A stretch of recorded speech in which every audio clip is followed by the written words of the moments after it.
livro dos Reis 18, a partir do verso 20, a Bíblia diz assim: Então enviou Acabe mensageiros a todos os filhos de Israel e ajuntou os profetas no Monte Carmelo. Então Elias se chegou a todo o povo e disse: Até quando cocheareis entre dois pensamentos? Se o Senhor é Deus, segui-o. Se é Baal, segui-o. Porém o povo nada lhe respondeu. Então disse Elias ao povo: Só eu fiquei dos profetas do Senhor, e os profetas de Baal são 450 homens.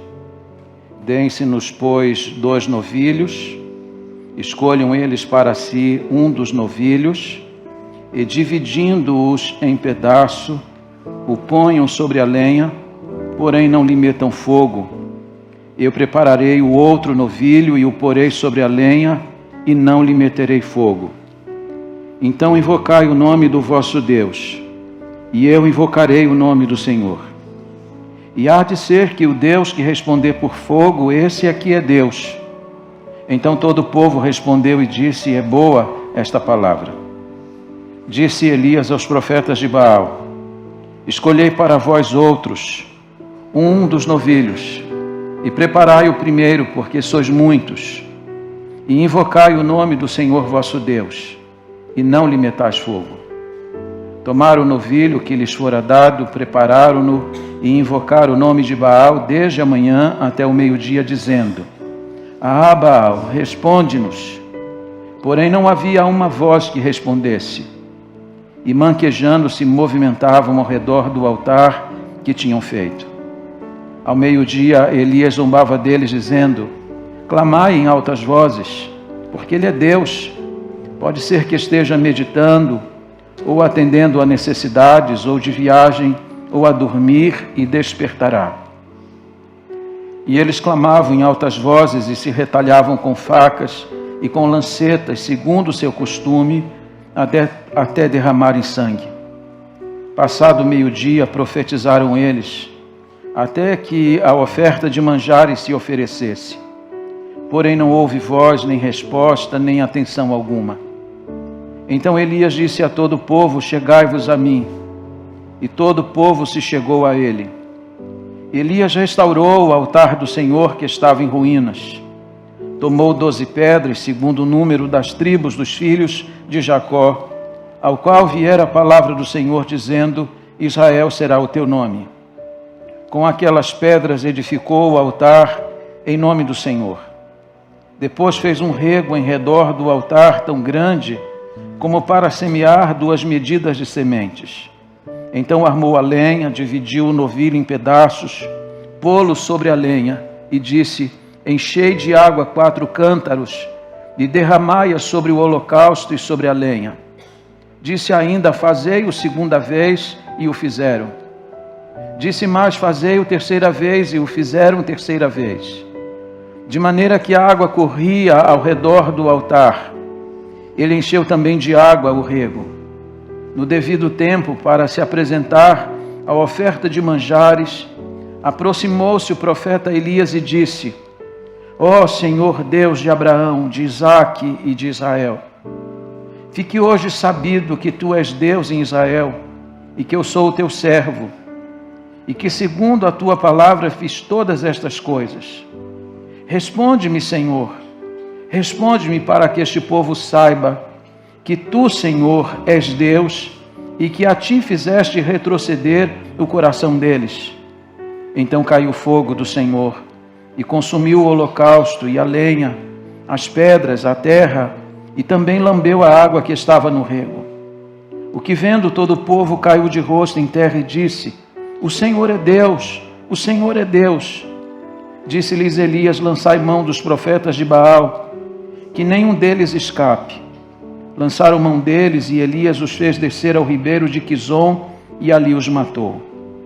Então disse Elias a Acabe: Sobe e come, porque já se ouve ruídos, ou ruído de abundante chuva. Subiu Acabe a comer e a beber. Elias, porém, subiu ao cimo do Carmelo, e encurvado para a terra meteu o rosto entre os joelhos e disse ao seu moço: sobe e olha para o lado do mar. Ele subiu, olhou e disse: não há nada. Então lhe disse Elias: volta, e assim por 7 vezes. A 7ª vez disse: eis que se levanta do mar uma nuvem pequena, como a palma da mão do homem. Então disse ele: sobe e dize a Acabe: aparelha o teu carro e desce, para que a chuva não te detenha. Dentro em pouco os céus se enegreceram, com nuvens e vento, e caiu grande chuva. Acabe subiu ao carro e foi para Jezreel. A mão do Senhor veio sobre Elias, o qual cingiu os lombos e correu adiante de Acabe até a entrada de Jezreel. Deus abençoe a sua palavra. Vamos orar. Pai Celestial, acá estamos nós diante da tua palavra. Suplico ao Senhor nesta hora a sua graça mais uma vez. Peço-te a instrumentalidade, para que teu nome seja exaltado como foi exaltado naquele dia no Monte Carmelo. Que fique sabido que o Senhor é Deus. Que fique sabido que o Senhor é aquele que ainda responde às orações de forma sobrenatural. Abençoa-nos nesta hora, edifica a tua igreja e alcança aqueles que estão longe da senda da salvação. É a oração que eu faço no precioso e doce nome de Jesus Cristo. Amém. Por favor, tome assento. Restaurando a fé no Deus que responde. Esse é meu assunto hoje à noite. Observe que a história que lemos aqui, ela tem o seu início no capítulo anterior. Capítulo 17 inicia dizendo que Elias foi enviado à presença do rei Acabe com uma palavra e com uma sentença da parte de Deus.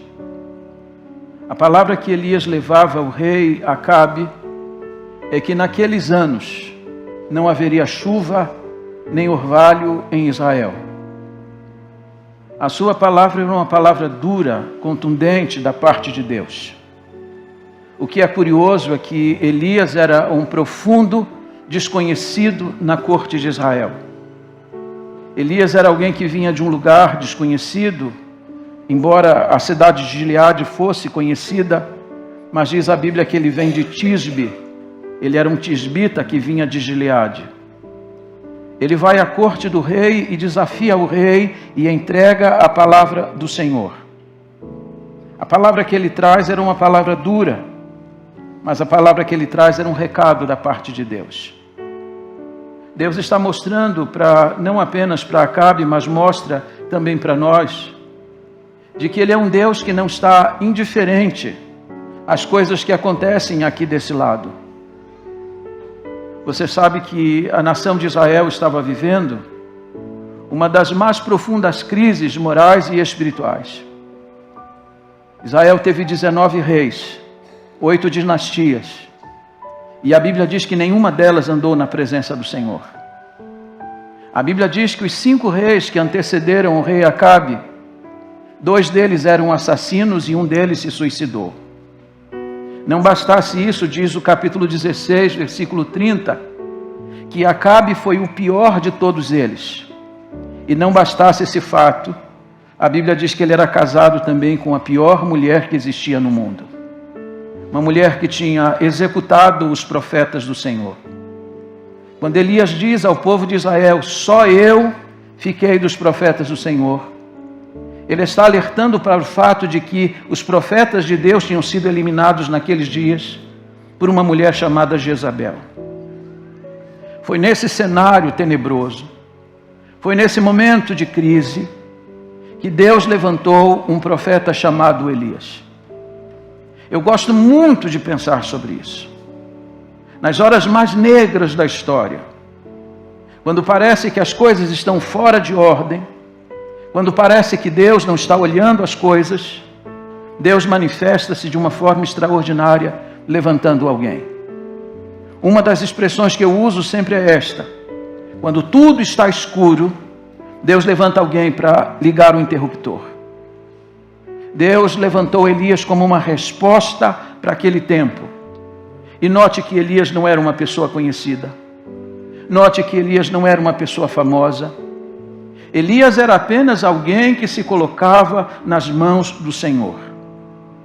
Olho para esta congregação para dizer a ela uma coisa. Deus não espera que você seja famoso.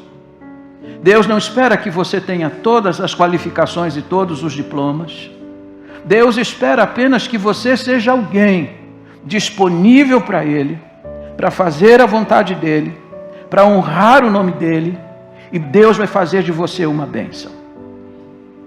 John Wesley disse certa vez: me deem 100 homens, que a nada temam senão o pecado, que a nada desejem senão a Deus, e eu virarei o mundo de cabeça para baixo. Deus precisa de gente disponível para Ele. Elias vinha de um lugar totalmente desconhecido. Elias é o profeta mais enigmático da Bíblia, porque acerca dele não existe informação nenhuma. Mas Elias foi uma bênção nas mãos do Senhor. Porque Deus falava com ele e ele ouvia a voz do Senhor. Deus dava uma ordem para ele e ele a cumpria. Será você essa pessoa? Será que você deseja ser um instrumento que Deus vai usar? Nesse momento que também é um dos momentos mais críticos da nossa nação. Levantar você para ser uma bênção, para transformar essa terra como Deus usou a vida de Elias. Quais são as marcas que este homem ensina? Quais são os elementos dessa história que a gente precisa observar? E eu vou ser bem objetivo na minha fala. São 7 elementos que eu quero trazer à sua memória hoje à noite. Quando eu vim aqui dizer a vocês que o Deus de Elias continua sendo o nosso Deus, eu vim aqui hoje à noite dizer a vocês que Deus não abdicou do seu poder. Eu vim aqui hoje dizer a vocês que quando a gente ora com o coração contrito, quando a gente ora com a mesma fé de Elias, Deus continua respondendo dos altos céus, trazendo sobre nós resposta sobrenatural. Quais são os elementos? Primeiro, a autenticidade de Elias. Elias era um profeta autêntico de Deus. Se você olhar 3 vezes, você vai encontrar a mesma expressão.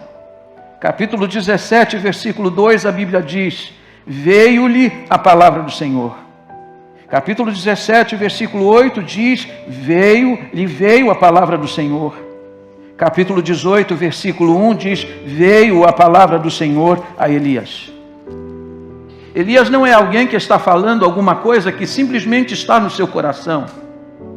Elias é alguém para quem Deus está falando. E Deus está dando o seu selo de autenticidade. Sempre que encontramos nos livros proféticos essa expressão, e veio a ele a palavra do Senhor, a Bíblia está mostrando que estamos diante de alguém que tem a chancela de Deus, o chamado de Deus, a autenticidade de Deus para falar. E Elias era esse homem. Ele podia não ser uma pessoa famosa. Ele podia não ter os diplomas que todas as pessoas requerem nos dias de hoje. Mas a história de Elias nos prova uma verdade que é insofismável. Deus não precisa de estrelas. Deus não precisa de figurões. Deus só precisa de alguém que se coloque nas mãos dele para cumprir o seu propósito. E Elias é esse homem. Alguém para quem a palavra de Deus veio. E note que a palavra de Deus não vinha somente a ele, ele era obediente à palavra do Senhor.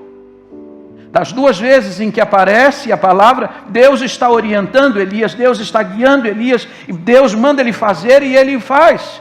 Deus manda ele ir e ele vai. E da última vez que Deus dá a ordem e a palavra a ele, a palavra dele é contundente, para confrontar o rei de Israel. E é maravilhoso, irmãos, porque Elias vai à corte do rei Acabe, o mais temível rei de Israel, e Elias não vai para bajulá-lo, Elias não vai para buscar favores políticos, como fazem muitos pastores nos nossos dias, que vivem frequentando os gabinetes em busca de alguma coisa, de algum favor. Elias não faz isso.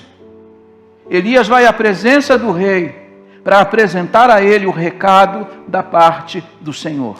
Ele tem uma palavra de Deus para o rei de Israel. Então a primeira coisa que a gente olha aqui é a autenticidade dele. Segunda coisa, a autoridade de Elias. Elias é alguém que tem autoridade. Sua autoridade é provada pelo recado que ele traz e pelas consequências daquilo que ele anuncia. Note que quando Elias foi à presença do rei Acabe, ele disse para o rei Acabe: nesses próximos anos, não vai haver chuva, não vai haver orvalho em Israel. Irmãos, para uma nação como Israel, que dependia de 2 períodos de chuva regulares, que dependia do orvalho da noite, não receber as chuvas durante anos, não receber o orvalho da noite, significava levar a nação a um colapso econômico e humanitário. Capítulo 18 vai dizer que a fome se tornou extrema na terra. A Bíblia diz que os animais abandonavam suas crias. E note que quando Elias deu o recado para o rei, disse: não vai haver chuva nem orvalho, senão segundo a minha palavra. E por que segundo a minha palavra? Quando ele usa essa expressão, ele está remetendo a sua vida de oração. Ele está dizendo que sua oração ia interferir na história de Israel e já estava interferindo. Porque quando você lê Lucas capítulo 4, versículo 25, Tiago 5, 17, a Bíblia diz que precisamente durante 3 anos e 6 meses não houve chuva nem orvalho em Israel. E quando Elias dá essa palavra para o rei, já havia 6 meses de seca em Israel, e isso era decorrente da oração que ele estava fazendo. Ele era alguém que falava com Deus e Deus dava resposta para a oração dele. Por causa da sua oração, os céus se fecharam para Israel.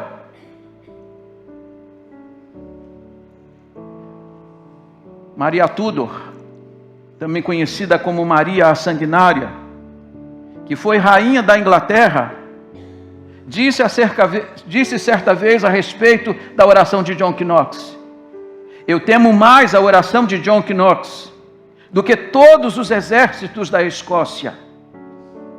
A maneira como John Knox orava, e você sabe que ele foi um dos pré-reformadores, a maneira como ele orava interferia nas coisas. Ele mudou a história da Escócia. Ele levou o protestantismo para a sua terra, de maneira tal que Maria Tudor chegou a temer a oração que ele fazia. Pois se havia alguém que devia temer a oração de Elias, era o rei Acabe. Porque por causa da sua oração, Deus estava interferindo no curso daquela nação. A terceira coisa que eu quero chamar sua atenção aqui, a proposta de Elias. A Bíblia diz no capítulo 18, versículo 1, muito tempo depois. Muito tempo depois significa 3 anos depois que Elias tinha comparecido a primeira vez. Muito tempo depois, quando Elias está sendo caçado em Israel, porque Elias está numa lista de procurados. Porque veja o que o pecado faz. A nação está sendo ferida pelo juízo de Deus. Porque a nação, em vez de adorar a Deus, de cultuar a Deus, o Deus que fez os céus e a terra, os filhos de Israel estão adorando a Baal e a Azerá. Azerá é chamada consorte de Baal, a mulher de Baal, se assim concebermos a ideia. O culto a essas divindades cananeias estavam em franco progresso em Israel. A nação se distanciou de Deus. E agora Deus manda Elias dizer para Acabe que Deus vai ferir a nação de Israel por causa do seu pecado. Deus não aceita esse tipo de atitude. Deus não aceita os corações voltados para os ídolos. E então Elias vai a primeira vez, anuncia o juízo. E agora, muito tempo depois, Elias volta à presença do rei Acabe. E Deus vai dizer para ele: vai e apresenta-te a Acabe, porque darei chuva sobre a terra. Note que neste tempo Elias está sendo procurado vivo ou morto em Israel. Há um preço pela cabeça dele. porque o pecado faz isso, e tornou o entendimento do rei Acabe obscuro.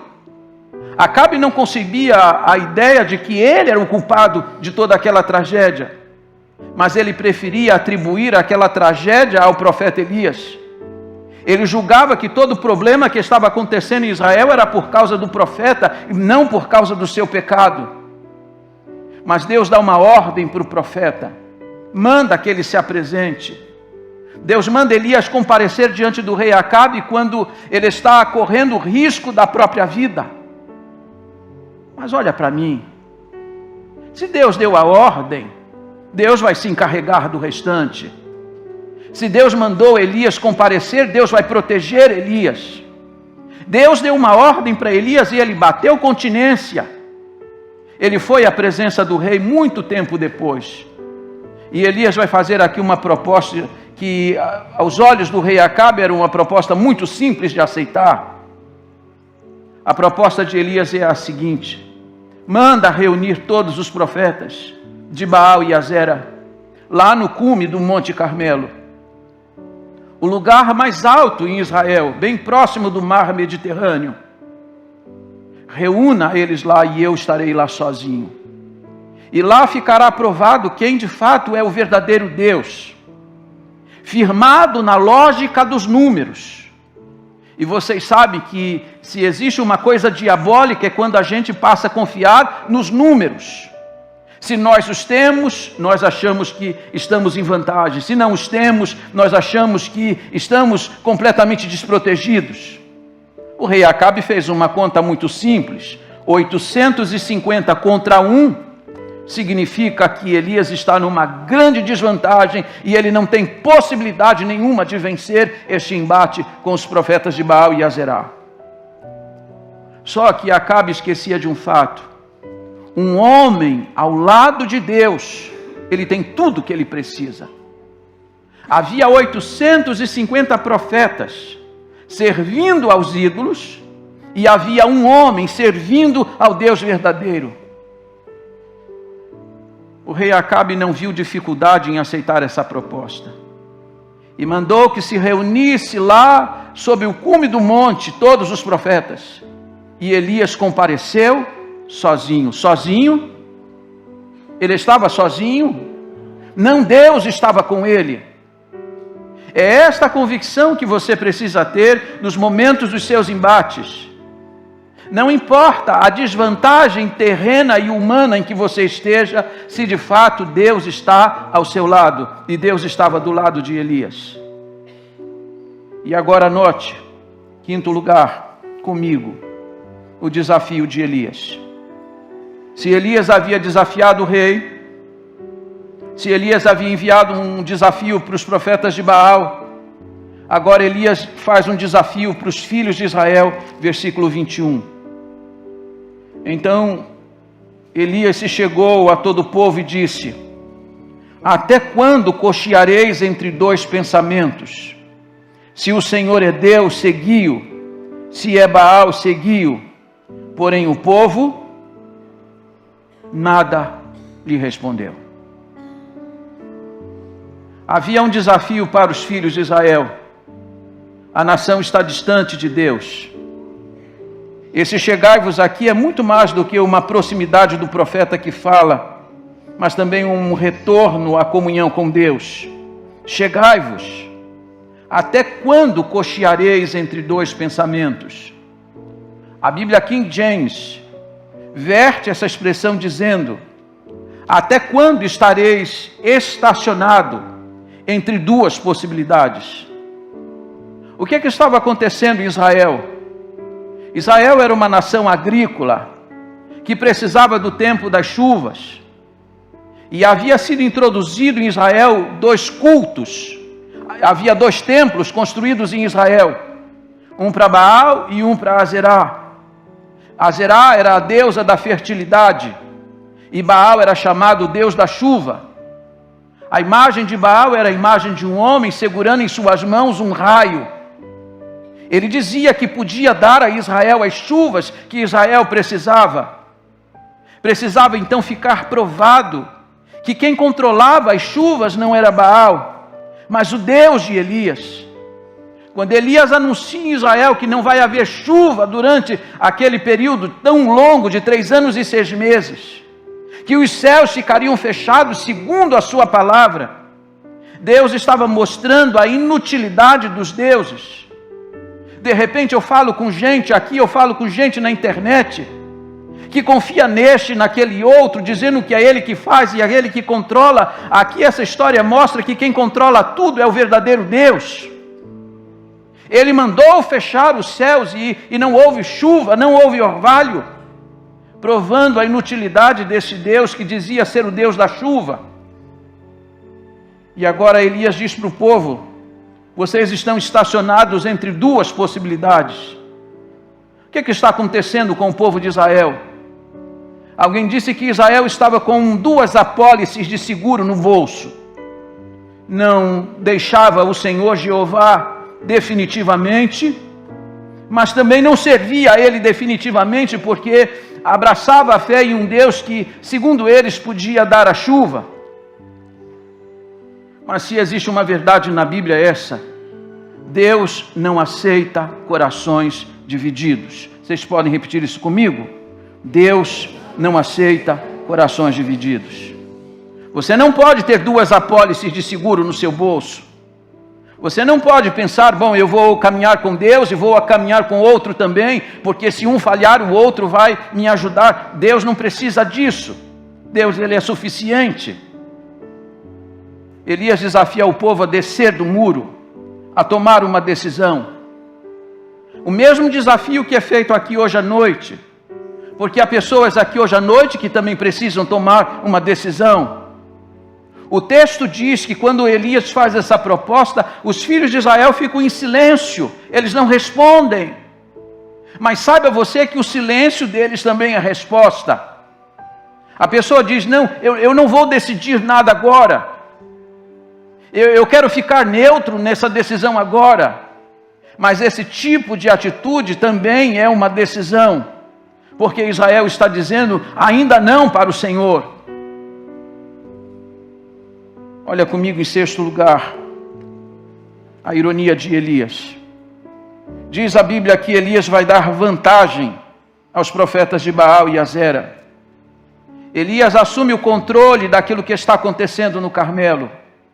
Manda que separem 2 novilhos e diz que os novilhos serão escolhidos ali naquela hora. Diz para os profetas de Baal que eles podem cortar o animal, que eles podem armar o animal sobre a lenha do seu altar, que eles podem tomar todas as providências e então clamarem ao seu Deus. E a Bíblia diz que eles começaram desde a manhã a fazer o seu clamor. Como é que eles clamavam? Ah, Baal, responde-nos. Clamaram, diz a Bíblia, desde a manhã até o meio-dia. E o que diz a Bíblia? Não houve resposta alguma. Não se ouvia voz alguma, a não ser as vozes dos profetas de Baal e Azerá. Diz a Bíblia que freneticamente eles dançam em volta do altar. Num espetáculo terrível, eles começam a se cortar com facas e com espadas. Diz a Bíblia que eles começam a derramar sangue, porque eles esperam uma resposta e a resposta não vem. E então diz a Bíblia que depois do meio-dia, não havendo resposta alguma, Elias começa de forma irônica a confrontá-los. Por que não há resposta? Será que Baal não está viajando? Será que Baal não está dormindo agora e por isso ele não ouve o que vocês estão gritando? Será que ele não está envolvido em alguma atividade agora e por isso ele não atende? Quando Elias está fazendo isso, não é apenas para mostrar e debochar ou zombar daqueles homens, mas para mostrar para Israel a debilidade que significava confiar nos ídolos. É como se Elias estivesse proclamando para os filhos de Israel: como que vocês podem confiar num Deus como este, que não tem capacidade de responder, que não tem capacidade de atender a petição de alguém que clama a Ele? Diz a Bíblia aqui então, a partir das 15 horas, Elias vai assumir o lugar. E então vai comandar o seu ato sacrificial.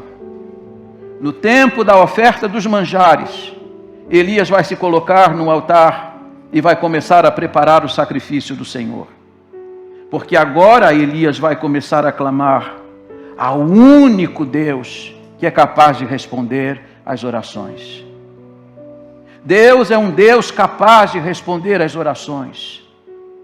Eu vim aqui hoje à noite dizer isso a vocês.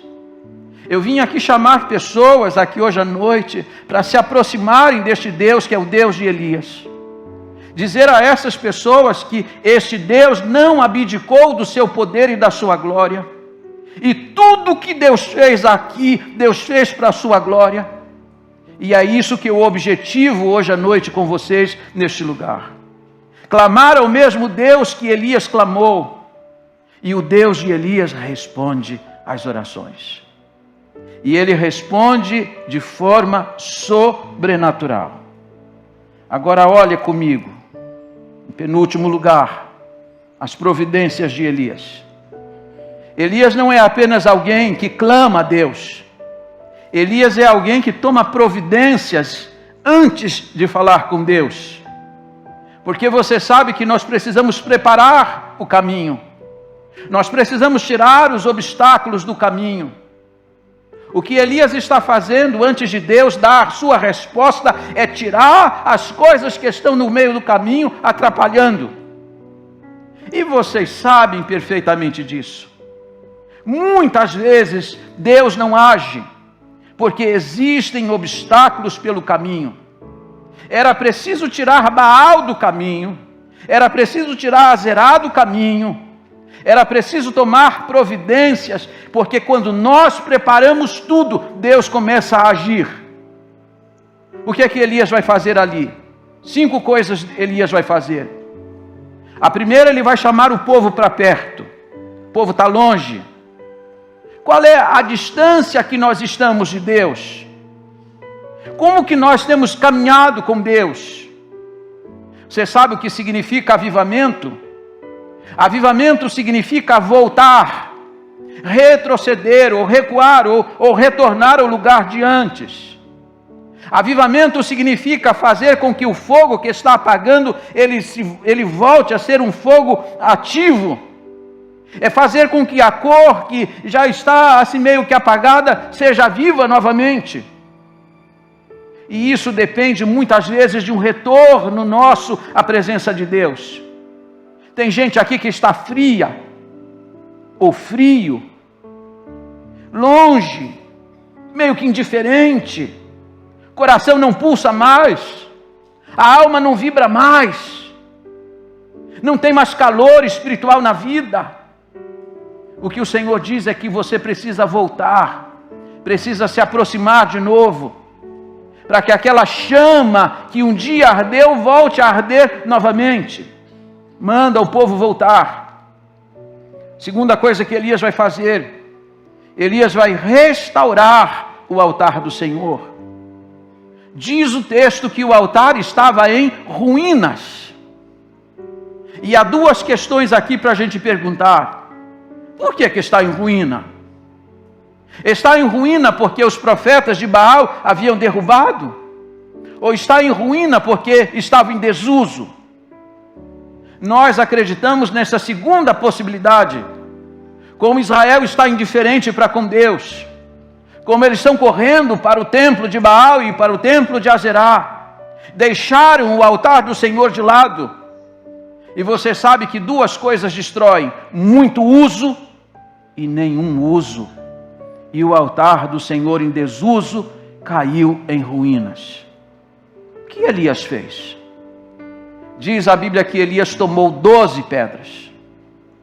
Note que ele não colocou pedras estranhas, ele recolocou as pedras antigas no lugar. O que Elias está fazendo aqui é uma obra de restauração.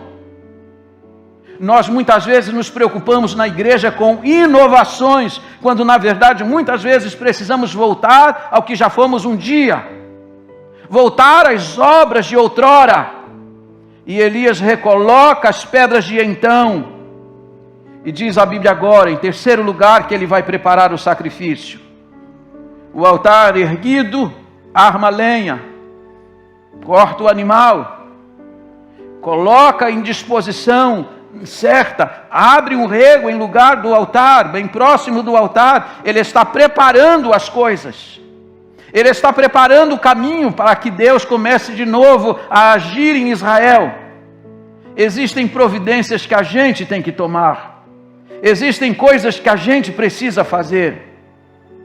Quarto lugar, a Bíblia vai dizer que Elias vai mandar regar aquele sacrifício quantas vezes? 3 vezes. Mandou encher 4 cântaros e disse às pessoas: derramem sobre o altar, derramem sobre o sacrifício. E eles derramaram 4 cântaros. Segunda vez, derramem novamente mais 4 cântaros. Terceira vez, mais 4 cântaros.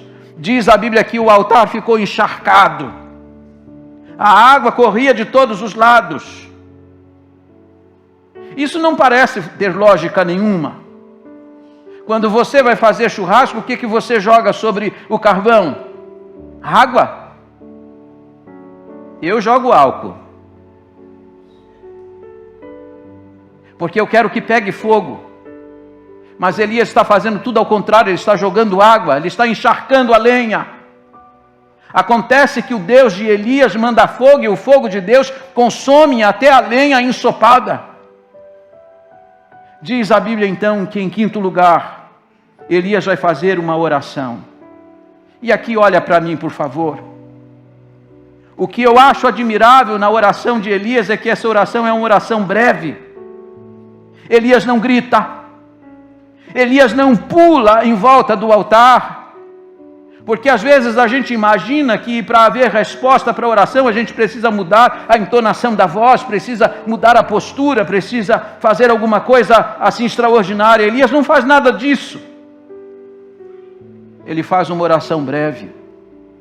Ele clama ao Deus de Abraão, ao Deus de Isaque e ao Deus de Jacó. E pede a Deus apenas 2 coisas naquela hora. Pede a Deus que glorifique seu nome, porque ele diz para que este povo saiba que tu és Deus. A oração precisa ter foco, e a nossa oração precisa objetivar primeiro a glória do Senhor. Elias quer que a glória de Deus seja restabelecida em Israel. Deus, para que este povo saiba que tu és Deus. Responde essa oração e confirma o ministério do teu servo. E diz a Bíblia que quando Elias acabou de fazer essa oração, o que aconteceu? Caiu fogo do céu. E agora veja aquele povo que diante da proposta de Elias ficou em silêncio, agora diante da manifestação de Deus, caiu de joelhos com uma declaração: só o Senhor é Deus. Só o Senhor é Deus. Em um instante a nação reformou o seu catecismo. Em um momento só a nação fez com que o coração voltasse para o verdadeiro Deus. Deus está fazendo uma obra através de um homem que até então era um grande desconhecido, mas que se colocara nas mãos do Senhor. E para terminar, quero chamar sua atenção para a fé de Elias. Como o obstáculo foi tirado do caminho. E a pergunta que você tem que fazer é essa: será que existe algum obstáculo na minha vida? A pergunta que a igreja aqui tem que fazer é esta: será que existe algum obstáculo no caminho? Se existe o obstáculo, ele precisa ser tirado. Em Israel havia 2 obstáculos que precisavam ser removidos e foram removidos naquela hora. E agora então Elias vai dizer ao rei Acabe: sobe, come, porque já se ouve um ruído de abundante chuva. A pergunta que eu lhe faço é esta: de onde vinha essa confiança de Elias de que ia chover? Já fazia 3 anos e 6 meses que não chovia em Israel. Essa confiança vinha da voz do Senhor. Porque o capítulo 18, versículo 1 diz que quando Elias é enviado à presença do rei Acabe, Deus disse: vá à presença dele, porque darei chuva sobre a terra. Elias é alguém que confia na palavra do Senhor. E ele está dizendo agora ao rei: vai chover.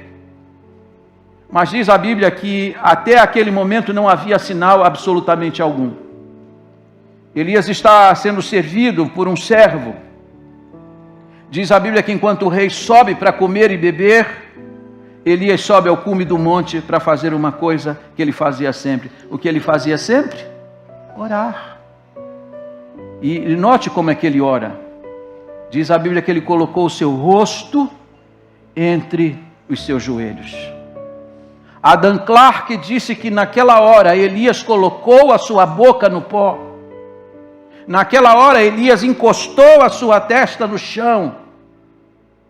O que eu acho curioso na vida desse homem, e eu chamo a sua atenção para esses 3 aspectos importantes, e com eles eu termino, é a humildade deste Elias. Elias vinha de um momento glorioso em Israel, ele foi aclamado como verdadeiro profeta do Senhor, mas ele continua humilde, porque seu rosto está no chão. Ele está buscando a Deus, e ele está alheio a qualquer influência externa, porque ele fecha todos os caminhos e todos os veículos que podem perturbá-lo. Ele coloca seus joelhos, ou seu rosto entre os joelhos, para orar naquela hora. Mas ele manifesta algo mais. Ele manifesta perseverança. Ele diz assim para o seu moço: vai lá, olha para o mar, vê se está acontecendo alguma coisa. 6 vezes aquele moço olha para a banda lá do mar Mediterrâneo. E ele diz assim para Elias. Elias pergunta: está vendo alguma coisa? O que ele responde? Estou vendo nada. E você sabe que tem muita gente que não vê nada mesmo. Tem gente que não tem percepção espiritual, mas Elias está seguro de que Deus vai mandar chuva. Olha a primeira vez, não tem nada. Olha a segunda, terceira, quarta, quinta, sexta vez, ainda não tem nada. Vai lá e olha a 7ª. E na 7ª vem uma resposta: vejo uma nuvem pequena, como a palma da mão do homem. Bastou isso para Elias mandar dizer para o rei: corre, aparelha teu carro, porque está vindo chuva. Aí, Deus vai mandar chuva. Com uma pequena nuvem, ele creu que Deus ia mandar uma grande resposta. E é curioso que o rei Acabe creu nesta palavra, porque entrou no carro e começou a correr. E em instantes o céu se enegreceu, e as chuvas copiosas começaram a ser derramadas em Israel. Isso se chama perseverança na oração. Deixa eu dar uma palavra para você que está aqui. Não pare no meio do caminho. Estou orando por isso. Olha, primeira vez, não tem nada. Segunda vez, nada. Terceira vez, nada. Na quarta eu já estou desanimado. Continua olhando. Vai lá de novo. Logo, logo você vai ver uma nuvem pequena. Logo, logo Deus vai mandar um sinal de que Ele vai mandar abundantes chuvas. O nosso Deus é um Deus de grandes respostas. Então, faça como Elias, manifeste a confiança nele, absoluta nele. Mas agora olhem, há um texto na Bíblia que é bastante significativo, eu vou pedir para projetar na tela. Tiago 5, 17 e 18. Vocês podem ler comigo? Elias era homem semelhante a nós, sujeito, e orou,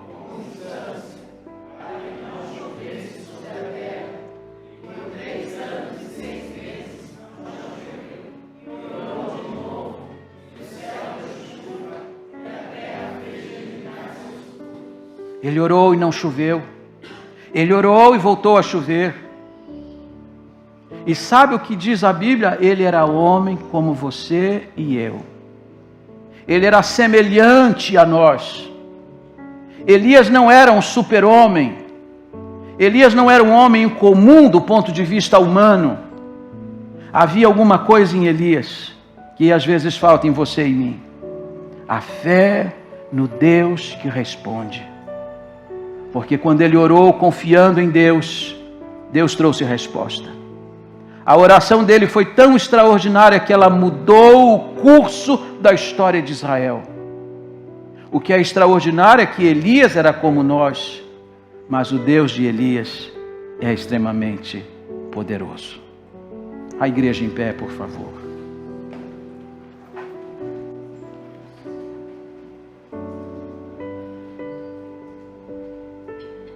Deus não muda. Deus não muda. Quando Deus disse isso pela boca de Malaquias, eu sou o Senhor e eu não mudo. O autor de Hebreus, no capítulo 13, versículo 8, diz que Jesus Cristo é o mesmo hoje, ontem e eternamente. Não tem sombra de variação. Ele não muda. Deus continua trazendo grandes respostas. Acontece que muitas vezes nós andamos incrédulos para confiar. Se você quer orar ao Deus de Elias como Elias orou, com a mesma brevidade, mas com a mesma confiança, e é possível que você tenha demandas aqui hoje à noite, eu quero convidar você para você curvar a sua fronte agora. Apresenta para Deus o seu problema. Apresenta para Deus a sua dificuldade agora.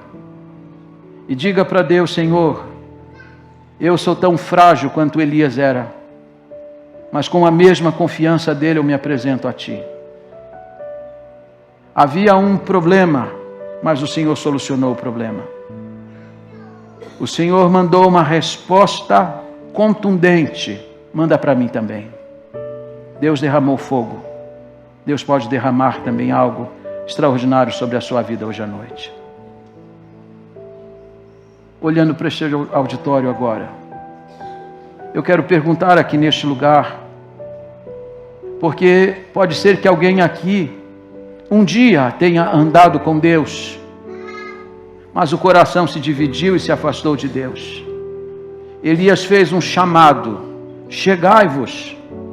Há alguém aqui que um dia esteve no caminho do Senhor, se afastou do caminho do Senhor e precisa voltar para o Senhor hoje à noite.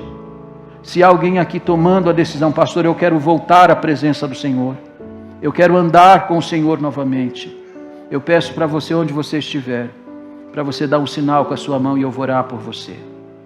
Há alguém? Deus abençoe, pode abaixar. Na galeria tem alguém? Tem alguém aqui que ainda não é crente em Jesus Cristo e hoje à noite deseja se chegar ao Deus de Elias, que é o nosso Deus, que é o único Deus que é capaz de responder às orações? Levanta bem alta a sua mão e abaixa. Eu quero orar por você.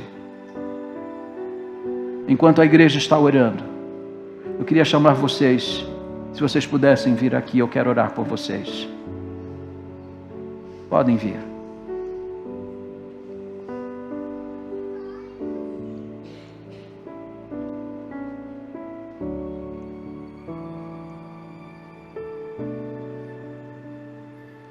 Pai e filho, afastados, retornando hoje. Amém? Vamos orar por eles.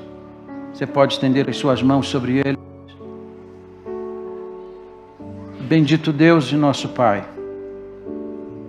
aqui neste altar existem duas vidas preciosas que estão tomando a decisão de regresso à comunhão da igreja. Abençoe a vida do Miguel, abençoe a vida do Jorge.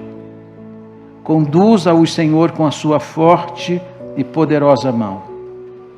Conserva-os próximos e no caminho da salvação. Que jamais se afastem, como Israel um dia se afastou.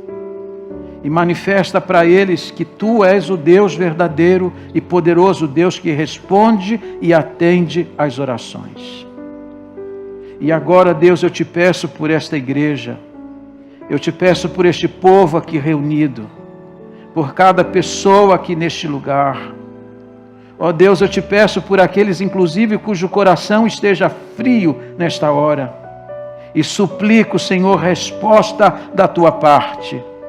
Que o Senhor mande fogo dos céus, que o Senhor aqueça os corações que estão gelados, que o Senhor faça vicejar também as chuvas de bênçãos sobre aqueles que tanto necessitam, e manifesta para o teu povo mais uma vez que tu és Deus no céu, que tu tens o controle de todas as coisas, e de que não há nada completamente difícil para o Senhor. Para o Senhor as coisas possíveis e impossíveis são as mesmas. O Senhor continua agindo de forma extraordinária.